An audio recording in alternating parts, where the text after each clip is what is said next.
1997 Silver Surfer 30th anniversary waves, Toybiz. I have that Silver Surfer. He's riding right up there on the tail. Omega Supreme is holding him. He's right up there. I don't have the whole wave, but I had that Silver Surfer. They actually made him a 6-inch fig. See what toy shit is talking about.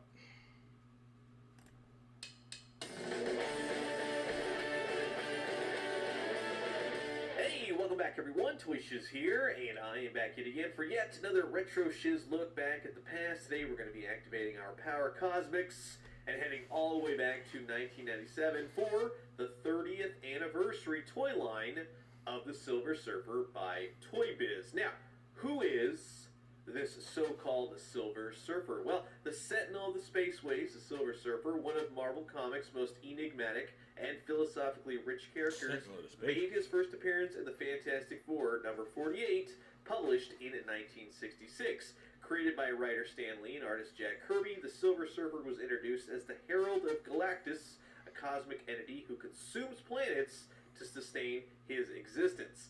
The storyline, famously known as the Galactus Trilogy, spans issues number 48 to 50 of the Fantastic Four, of which the Silver Surfer, originally Norrin Radd from the planet of Zenn-La, agrees to serve Galactus in exchange for the safety of his home world. Endowed with a fraction of Galactus' power cosmic, he gains a nearly indestructible metallic body and a surfboard-like craft that allows him to travel faster than the speed of light. His initial role as Harbinger of Destruction is challenged when he encounters the human race and their capacity for hope and resilience, leading to his eventual rebellion against his master, Galactus. Flash forwarding 2 years with Silver Surfer number 1, released in August 1968, marks the debut of the Silver Surfer in his own solo comic series. Written by Stan Lee and illustrated by John Buscema, the issue delves deeper into the Surfer's backstory and his philosophical musings. The inaugural issue recounts Norrin Radd's transformation into the Silver Surfer, his service to Galactus, and his ultimate betrayal of his master to then save Earth. The series explores themes of freedom, sacrifice, and the Surfer's quest for redemption and understanding in a universe filled with both wonder and malevolence. The poignant and introspective nature of the character, combined with Buscema's dynamic artwork, establishes the Silver Surfer as the tragic hero of the Marvel Universe. Hence, 30 years into the future with 1997's Toybiz, the Silver Surfer 30th anniversary line, kicking it off with Norrin Radd himself, Silver Surfer, with his cosmic power surfboard. And I always loved the artwork on these cards. Very egg-shaped, very different, but very much the alien look for such a toy line for the Silver Surfer. On the back, it was very much the space theme, with everything that you would know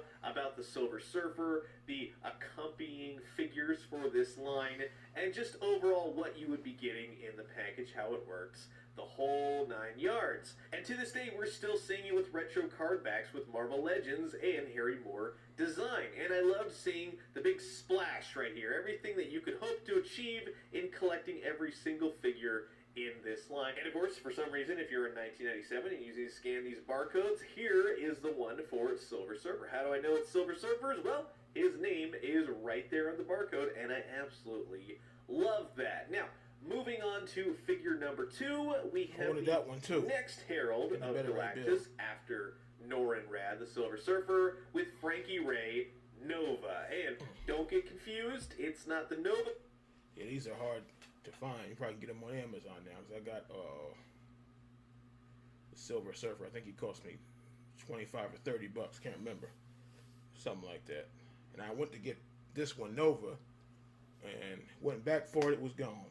And I think I went to Betty Ray Bill, went back for that. I think he was gone. So, or I didn't get him that time. I said I was getting him the next time. You know how that happens. When you wait, it don't stay there. But yeah, I definitely was gonna get that one in Bill. It's just Nova, the Herald of Galactus, and I love how she was packaged back in the day. It looks like she's activating a big old solar blast, big fiery explosion. On the backside, again, very much the same, very much that space theme. You can freeze frame this if you want to read up on our gal Nova here and how she was originally Frankie Ray from Earth. Oh, she got and now she got entangled with Galactus and Silver Surfer. Now, her hair, which you'll soon see, can be kind of cumbersome, but more on that in just a few. And here's the barcode for Nova. Moving on, we have a very, we'll say, confusing character, but a gorgeous looking action figure with Megan Alien and his Earth Tremor Detector. Now, take notes of what this figure looks like, especially the color of his skin. On the back side of the card, again, same write-up, same dealio. You're going to get to learn all about these characters, but what is perplexing to me is that this particular figure, the Megan Alien, seems to only exist within the confines of this Toybiz action figure line. The Megan Alien with his Earth Tremor Detector is pretty well established here in this little blurb. He's constantly on the lookout for Galactus, trying to stay one step ahead of him. In looking up this character, in the research of this character online, I found that the Megan Alien might actually be this Megan Alien. You take an E out and you get Megan, which, yes, that kind of sounds weird, but if you look at the artwork, of which on the back side of the card, he is orange, and this old school artwork of the Megan Alien is orange, you can kind of put two and two together. Yes, there are some similarities, but there are some key differences as well. The Megan Aliens, with the Marvel Comics at least, kind of got their debut in the old Godzilla comics, but if you look at the fingertips, the more suction cup looking elements, but rounded ears instead of pointed ears, of which these characters also appeared in issues of Quasar. And digging a little bit deeper, the Megan/Megan aliens that supposedly may be interswappable may have gotten their start in Tales of Suspense number 38, possibly 1963, in and around that area, which they either come from the planet Mega, as in Megans, get it? Or Mego for Megan. So it's again, it's kind of a mishigash of all these different terms: Megans, Megans, Mego, Mega. You get the idea. But at some point, apparently in Tales of Suspense, Iron Man did meet up with him. So again, before the crafting of the Marvel Universe, of which we know it as it is today, there were elements, there were ideas tossed around, Jack Kirby-inspired elements, lots of different tales, lots of different aliens, of which, yes, you could take these orange-skinned Megans/Megans and combine them with the green-skinned Megans/Megans with the suction cups, and bingo bango, you have this really cool-looking action figure now. But more so, this Megan alien looks to be a hybrid, if anything, of various characters, various aliens that have appeared within the Silver Surfer. And looking at the green reptilian nature of this skin, this is almost like the Silver Surfer aliens of the Badoon. But it's kind of fascinating. It looks like they took certain liberties here and there and ended up crafting a very interesting action figure that's more interesting than the old school Megan aliens, and that the Megan aliens are just kind of cooler to look at. Although, later down the road, if we ever to get a Marvel Legends redo of this figure, I would love to see an orange-skinned Megan alien. Also, Alan, the alien, definitely reminds me of a Megan alien, so that might be a little nod and a reference like in Prince the Invincible comic. So, be on the lookout. If anyone out there finds any more information, I find this to be quite intriguing, but in all honesty, it could just be they just wanted to create a new character, and we got a green, long-armed Megan alien that kind of shares similarities with the Megan alien. Now, to wrap things up, we have the one, we have the only guy here, Beta Ray Bill, and he looks gave Thor hell. Fantastic. I gotta say, he comes still gotta find him. Stormbreaker, because of course he should. Stormbreaker. Now, like with all the other characters in this line, you get a nice write-up of this terrifying corpse horse alien. That was one thing that always bugged me about Beta Ray Bill, is that he's quite frightening looking. Yeah, he's rough. He is. I don't really rough. know what to really make of this character sometimes. And as always, if you get stuck on anything here, be sure to call that Toybiz toll-free customer service number. That probably doesn't work no more. I miss Number's 30 years old. But enough about all that. The Cosmos beckon. So this is going to be an absolute blast. Sit back, relax. Grab yourself a nice hot cup of coffee. This is a retro shiz look back at the 1997, the Silver Surfer 30th anniversary toy line by Toybiz.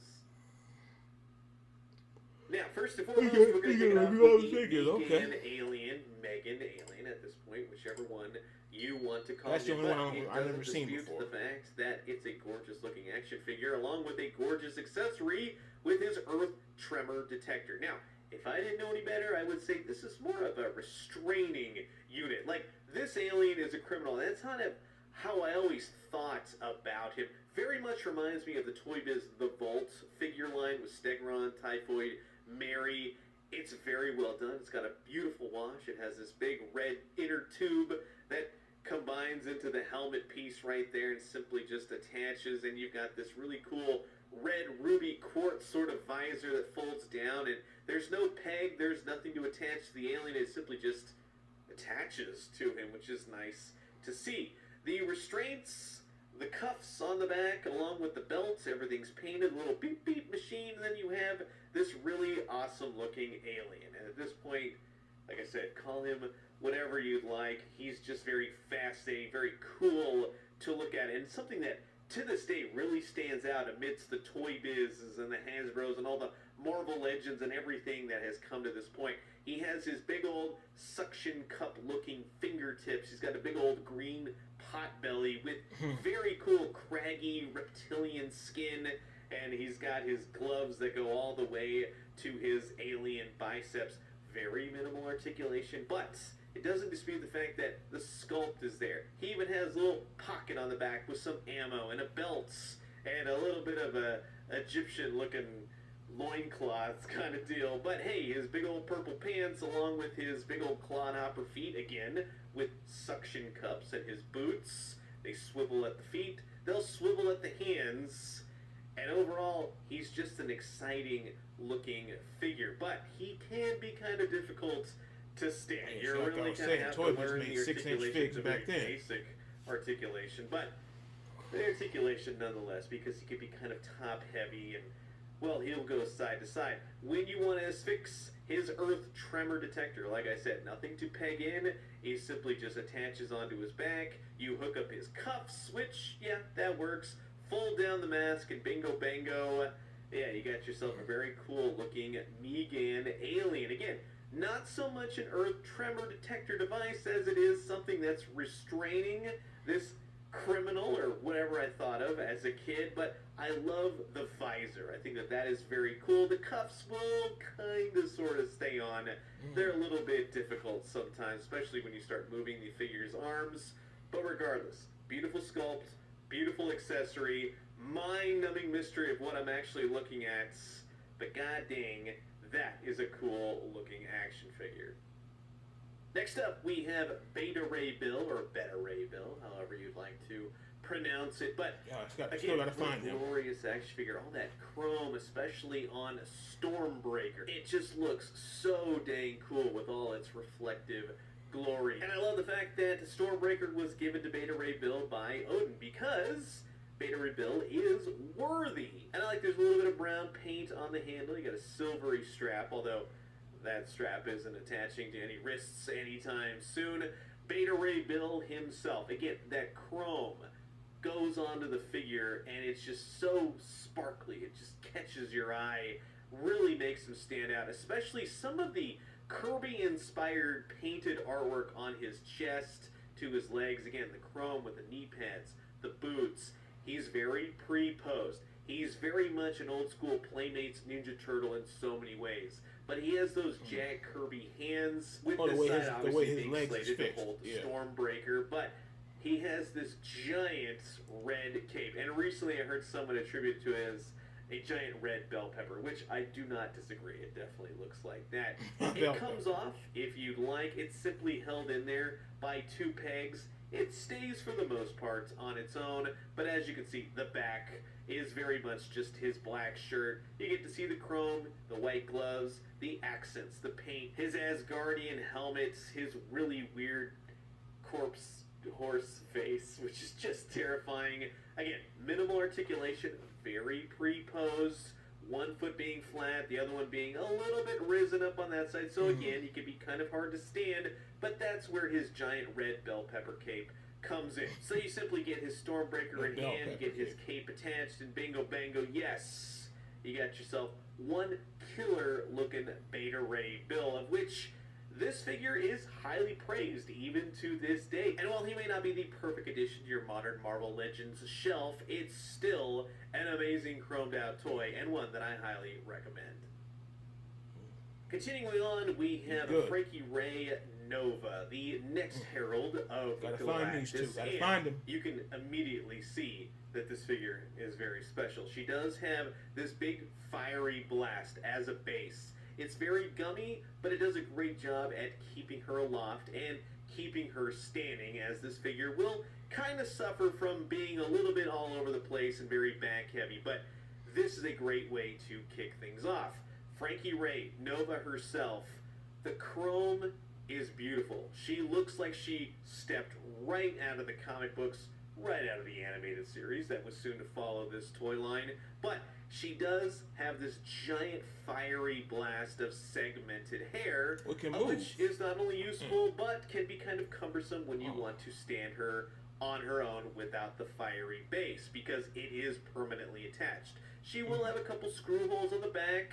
It's not really something you'll immediately see. It's very much the chrome which will catch your eye throughout in moving this figure around, of which you'll see she has some newer articulation. It's very much the genesis of the articulation we see now every day with our modern action figures. But in the knees, the feet, you can definitely get her into some cool flying positions, get her hovering off the ground, put her into the palm of your HasLab Galactus, because when you affix her hair to the base, you become knowledgeable with how to balance her correctly, because that will definitely play a role in really having fun with this figure. She's a little all over the place, but with a little determination, yes, you can get her standing well, standing beautiful, flying off into the cosmos, and for that alone, with all the chrome, with the sculpt, the articulation, this Frankie Ray outdoes anything we have nowadays as the Herald of Galactus, known as Nova. The old school figures are classics.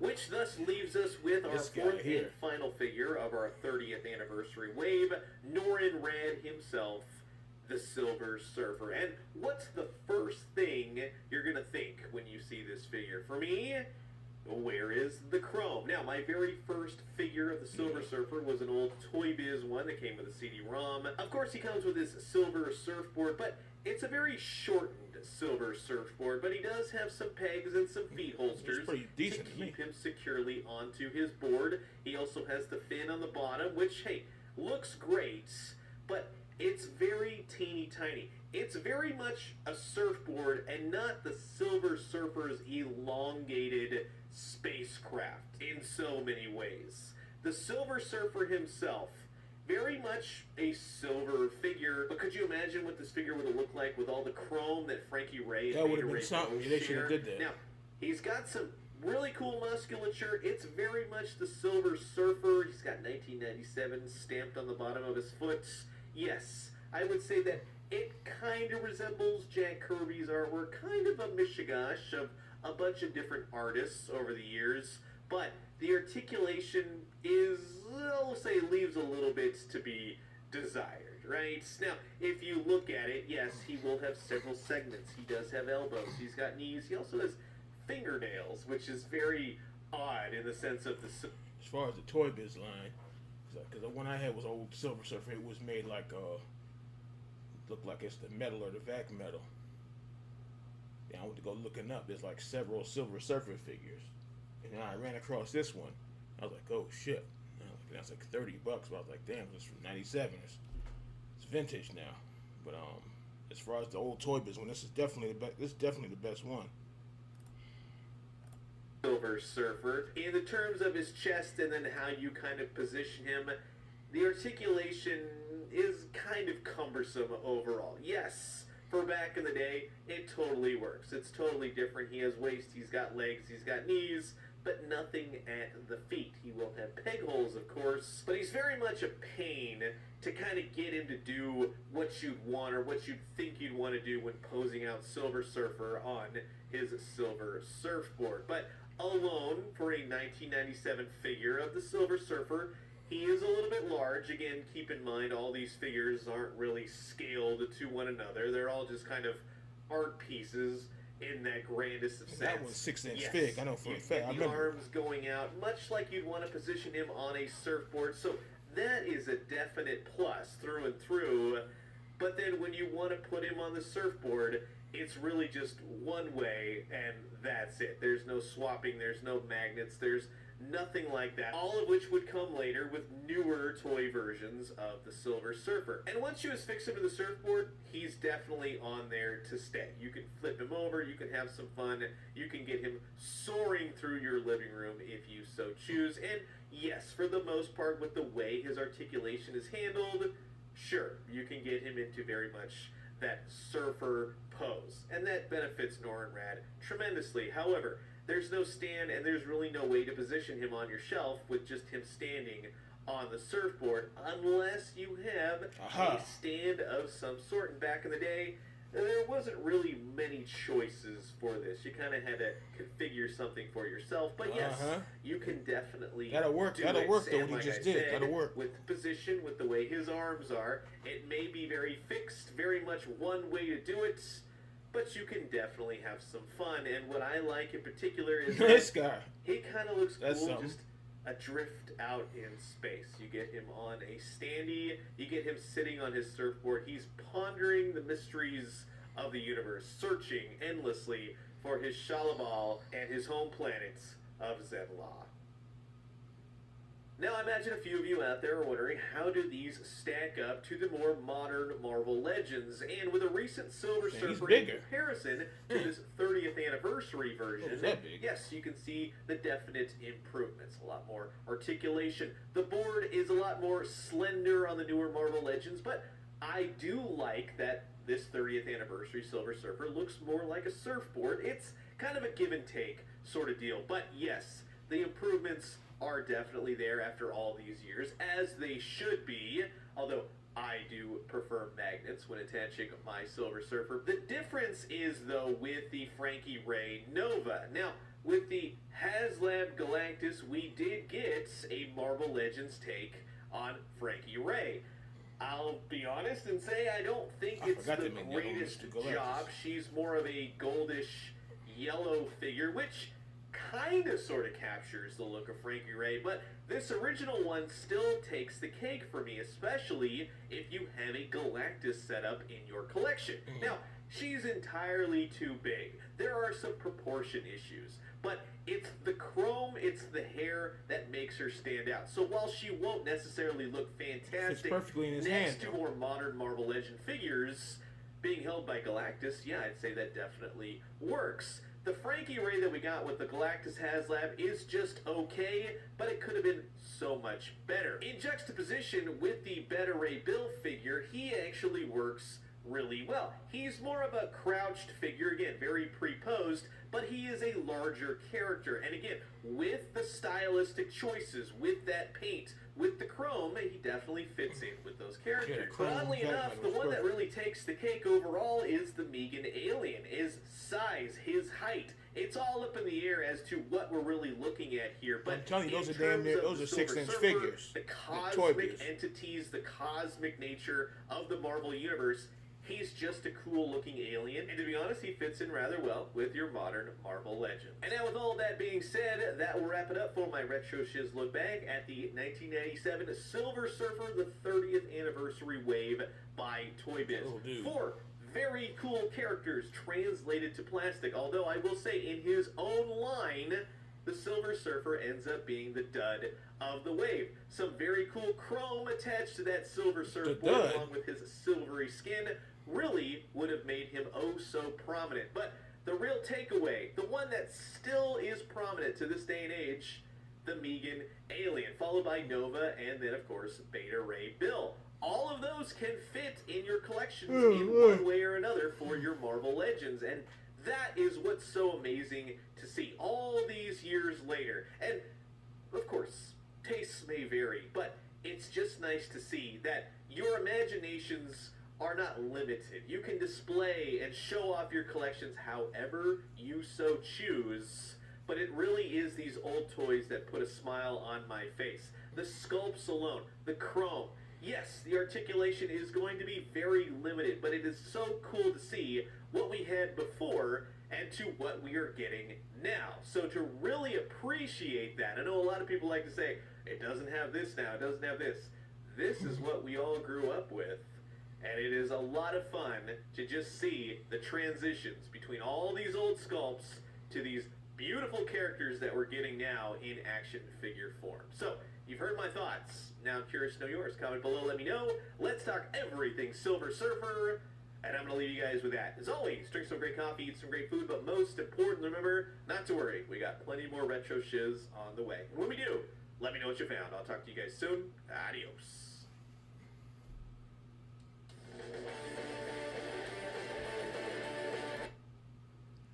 Yeah, so I follow him also on IG. So he keeps his old Toybiz stuff. Yeah, yeah. Because I wish I had most of mine, but like I said, the first ones I had, I made a mistake giving them to my cousin. Toybiz and the Marvel DC all gone. Then 2016 started collecting again. I was collecting Toybiz for about 2 or 3 years, and I got moved into the Marvel Legends because it wasn't for the Toybiz stuff. There would have been no Marvel Legends because the original Marvel Legends was on Toybiz to begin with. So I remember he had another photo. He had the old Hulk Buster. So he got the Silver Surfer and stuff. But out of that wave, that's anniversary Silver Surfer wave, I thought Surfer and Nova was the best figs. That Nova one is hard as hell to find. I think I seen the better rate bill on eBay or something. But yeah, that Nova one, that's gonna be hard as hell to find. But it's decent price. I have to go after it. But I didn't know the whole fire thing was attached to the back of her head. But as it came apart. But I guess it don't. But yeah. Amazon or eBay. I'm gonna find them. I'm gonna find it somewhere.